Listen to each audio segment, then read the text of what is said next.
ঈদের নামাজের পরে সবচাইতে আল্লাহ তাআলার কাছে প্রিয় ইবাদত হচ্ছে প্রাণীর রক্ত প্রবাহিত করে দেওয়া।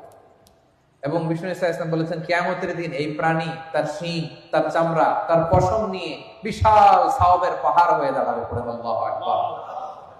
এজন্য হজ্জাজ বাইতুল্লাহ যারা হজে আছেন, আল্লাহ তাআলা তাদের হজকে কবুল করুন।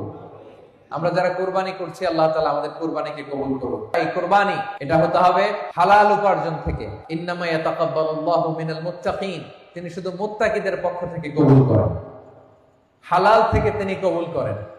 হারাম দিয়ে বিশাল 5 লক্ষ টাকা দিয়ে আপনি হাটের সবচাইতে বড় গরুটা কুরবানি করেছেন, ওই কুরবানি কশিনকাল আল্লাহ তাআলার দরবারে কবুল হবে।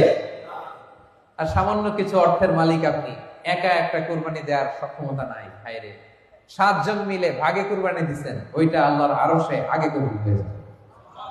এজন্য আমরা সবসময় হালালের সাথে থাকবো। কিসের সাথে? জবাই করার পরে অনেক কসাইরা তাড়াতাড়ি এই পশুটার দেহ থেকে প্রাণ বের হয়ে যাওয়ার জন্য ছোট ছুরি দিয়ে জবাই করা প্রাণীটার গলার মধ্যে খোঁচা মারতে থাকে, গলায় বারবার খোঁচা মারতে থাকে। এটা কিন্তু ঠিক না। স্পাইনাল কর্ডে যদি আপনি জবাই করার পরে বারবার খোঁচা মারেন, তাহলে কিন্তু এই প্রাণীটার অপমৃত্যু হতে পারে, অর্থাৎ এটা স্বাভাবিক কোনো মৃত্যু নয়। স্বাভাবিক মৃত্যু হচ্ছে জবাই করে দেয়া, এবং ইসলাম এটাকে আমাদের জন্য বৈধ করেছেন।